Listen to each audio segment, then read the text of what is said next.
Täna valmistame 3 erinevat Rakvere toodet, milleks on siis seakaelakarbonaadi šašlõkk koduaiaürtidega, seakaelakarbonaadi lõigud puravikega, ehk siis need, nagu nimigi ütleb, on siis seakaelakarbonaadist ja seavälisfilee lõigud koduaiaürtidega, ehk siis seavälisfileest.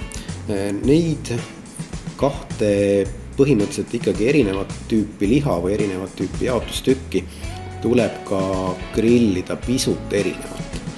Ehk siis seakaelakarbonaad on piisavalt läbikasvanud, seal on nii vähesel määral sidekude kui ka raskude.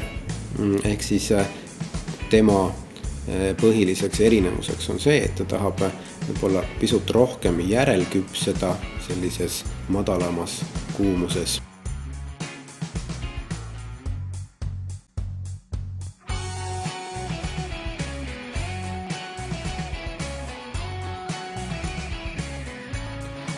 Sea välisfilee puhul me peame olema hästi kiired, hästi kuumale grillile ja suhteliselt lühikese ajaga siis hästi kuumal grillil ta valmis grillida.